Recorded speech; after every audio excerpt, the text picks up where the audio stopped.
Today is my mother's birthday, and it is the first birthday since she passed away a few months ago. And my mother spent most of her life in Texas, and she passed away here in Florida. And we had a very nice service for her here in Florida, and I know that if we had been in Texas, so many people would have came, so many people wanted to be there. And I was able to share a lot of my mother's story at her service and some of the struggles that she faced in her life. And that was something that she was okay with doing. There were times that she told people about some of the things that she faced, and I just wanted to be able to share that with a lot of the people that she knew, especially from Texas, that weren't there that day. And I just wanted to share a little bit about her life. This is a picture of my mom and my daughter Erica on Erica's 4th birthday. My mother was here just about 2 years and was able to spend 2 birthdays with Erica here in Florida. My mom was born in 1949, and she was born in Arcadia, Louisiana. And she had an older brother that was about 4 years older than her. And this is her and her brother and her mother. And around this time that this picture was taken, her parents divorced. And her mom and her brother and she moved to Memphis, Tennessee to live around family there. And my mom said that when she was a young girl that there was abuse in the family, and that's the main reason why they divorced. This is my mom's brother, Billy Jack, and this is my mother around the age of 2. Well, they lived in Memphis, Tennessee until she was about 5 years old, and her father came back into the picture. And I was recently talking to one of my mom's cousins, who we call our aunts, and she said he had a Bible in his hand when he came back into town, and he convinced my grandmother that he had changed, and she ended up getting married to him again. So they all moved to Texas, and they were living in Abilene, Texas. And this is my grandmother, who was also named Marjorie, just like my mother. And they lived there several years, but according to my mom, he had not changed, and he abused all 3 of them for several years. And at the age of 11, when my mom was 11 years old, her parents were getting divorced again. And the day that their divorce was going to be final, he went to the bank in Abilene, Texas, where my grandmother worked, and he shot her 6 times and killed her. And my mom and her brother were at home, and they saw the news, and they were taking their father out of the bank in handcuffs, and they were taking a body bag out of the bank that contained their mother. So at a very early age, she had basically lost both of her parents. And her and her brother ended up going back to Tennessee and living in that area, being raised by family there. And when my mom was a teenager, she decided to go and live with her grandmother in Texas, and she ended up in Kroll, Texas, which would be where my brothers and I were raised.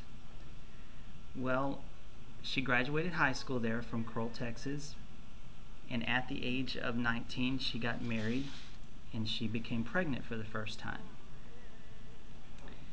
Well, one day, her husband came home and gave her some money and said, "I want you to end this pregnancy." And she decided she wasn't going to do that. So she took the money and she bought a bus ticket. And she went to Savannah, Georgia. And her brother, who was now grown also, Billy Jack, had served in the United States Air Force and had served in Vietnam.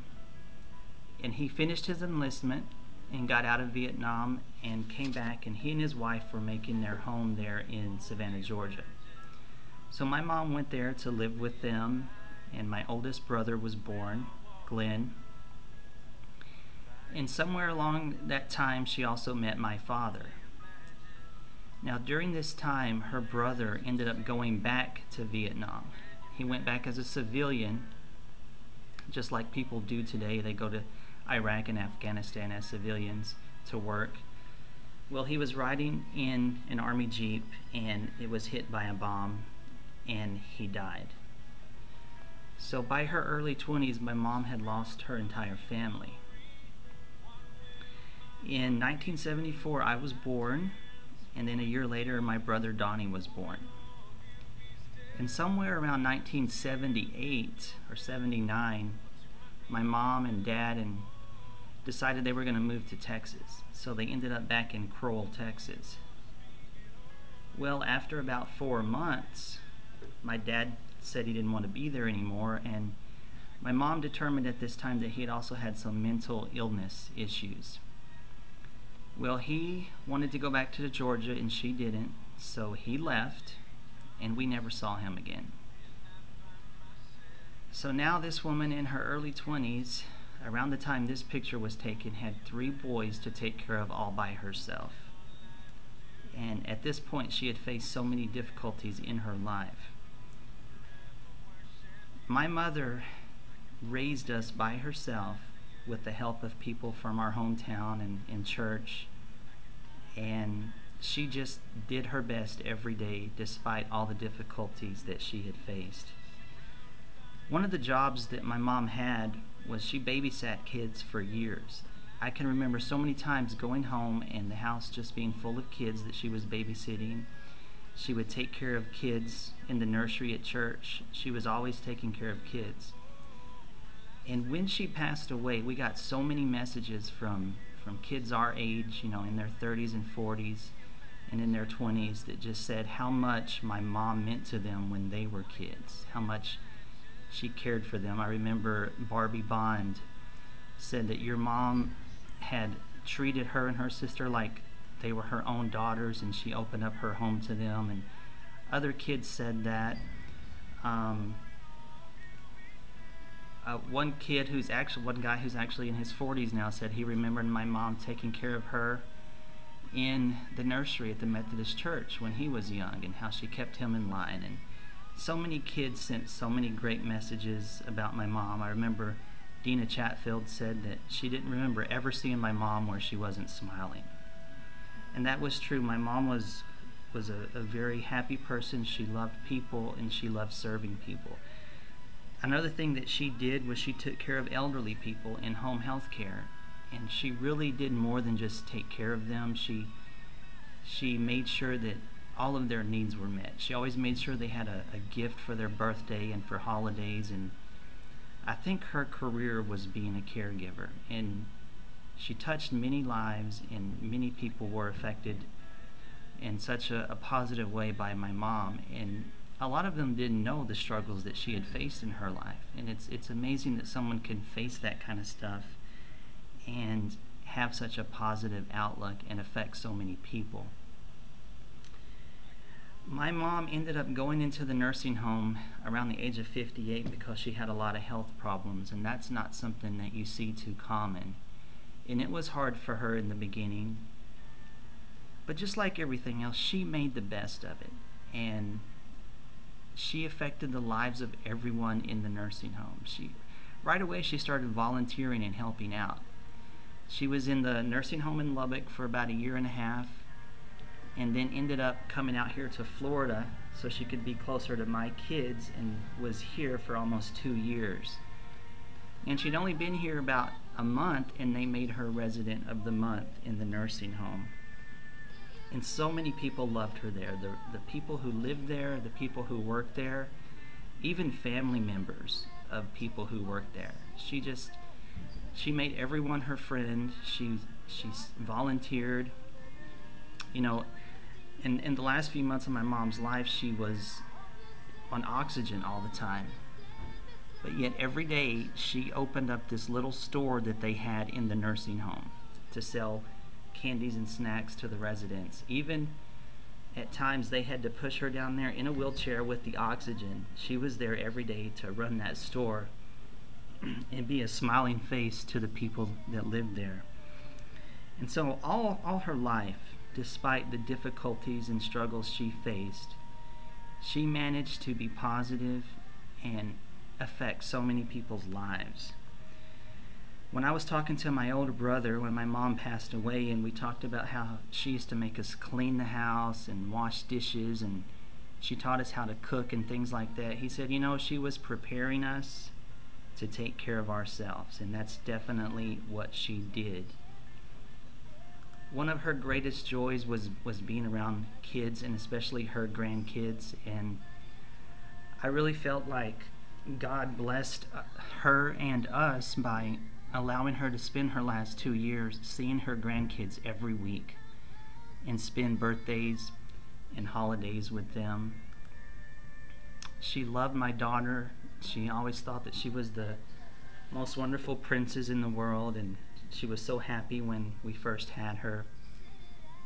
And then, of course, when Eli came along, she could make Eli laugh like no one else ever could, and he just loved her so much. They both did.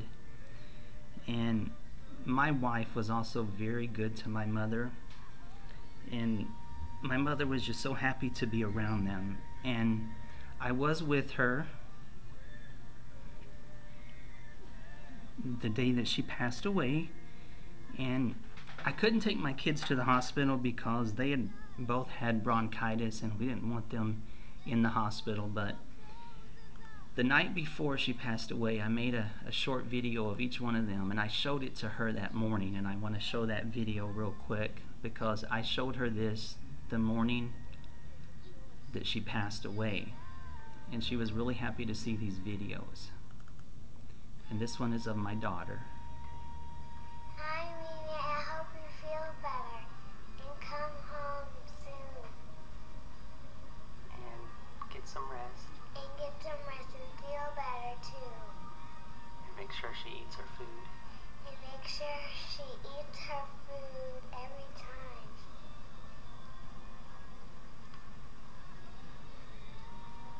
I love you. Say bye-bye. I'm gonna give her a movie. Okay. I'm gonna give you a movie, and I'm gonna guess which movie I want to give you. Which one are you going to give her? Brave.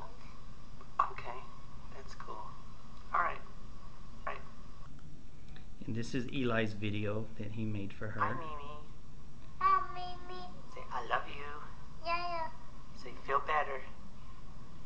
Say, feel better. Feel better. Say, bye-bye. Bye-bye. Do this. Oh.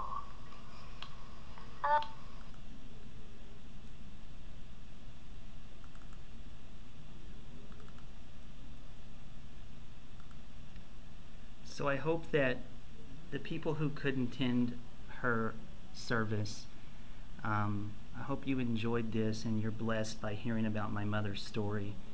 She was a very good person and a very good mother. She prepared us boys to take care of ourselves and to do good in life. And on her first birthday since she passed away, I just wanted to be able to share her life and her struggles and her witness so that other people could know more about her and feel as blessed as we all were to have her in our lives.